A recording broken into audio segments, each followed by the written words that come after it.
हरदम मस्त रहने वाली सुषमा जी पर गमों का पहाड़ टूट पड़ा था। उनके एक लौते पुत्र का स्वर्गवास हो गया था। अपनी बहू विशाखा और दोनों पोतों नितिन, मुकेश को वो ढाढ़स बंधाने में लगी थी। अपने दिल पर तो जैसे उन्होंने पत्थर रख लिया था। पंडित जी जैसा कह रहे थे दोनों पोते वैसा ही करते जा रहे थे। कभी वो जिनके कंधों पर झूलते थे, आज उनको ही कंधा देने के लिए दोनों तैयार थे। अंतिम विदाई के वक्त तो माहौल बहुत भारी हो गया था। बच्चों का करुण क्रंदन सुनकर सबकी आंखें नम हो गई थी। सब विधाता के विधान के आगे लाचार थे। अंतिम संस्कार के बाद सभी रिश्तेदार तो अपने अपने घर को चले गए थे। घर में केवल वो चारों और सन्नाटा रह गया था। कोई भी उस रात सो न सका।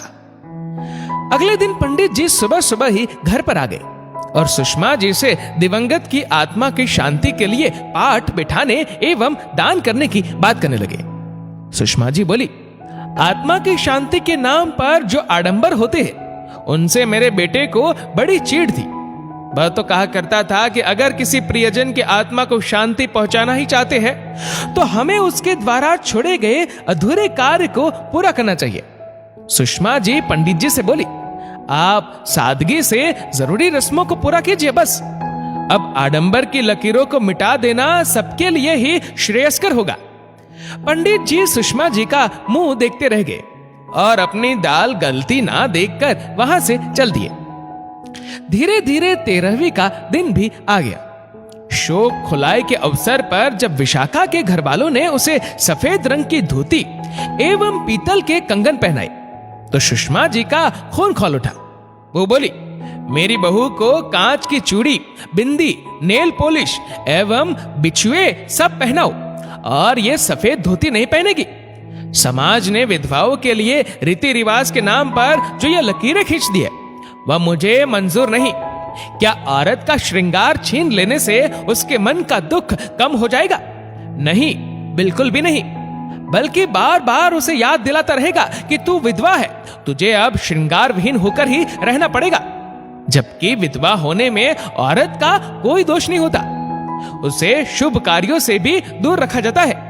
क्यों कोई विधवा अपने बेटे को विवाह में हल्दी नहीं लगा सकती? क्यों अपनी नई नवेली बहू की आरती नहीं कर सकती? क्या कोई मां अपनी औलाद का कभी अहित कर सकती है? नहीं। पर समाज के ठेकेदारों ने विधवाओं को बद से बदतर जिंदगी जीने को मजबूर कर रखा है। सुषमा जी की बात सुनकर वहां उपस्थित लोग खुसुर पुसुर करने लगे। कुछ को उनकी बात सही लग रही थी तो कुछ पुराने रीति रिवाजों को तोड़ने को गलत बता रहे थे।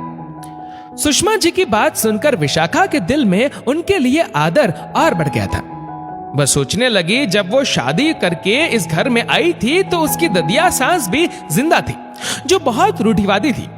उन्हें तो बहू का बहुत धीमी आवाज में बोलना और घूंघट में रहना ही सुहाता था।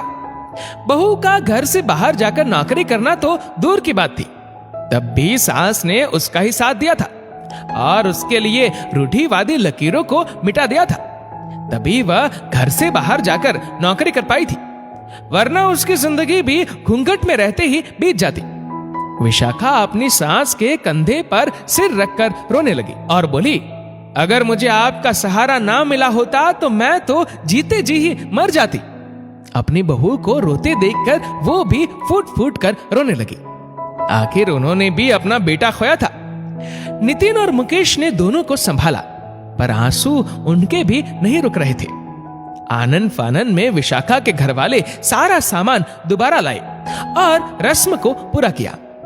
13वीं की रस्म खत्म होने पर सभी लोग अपने घर चले गए।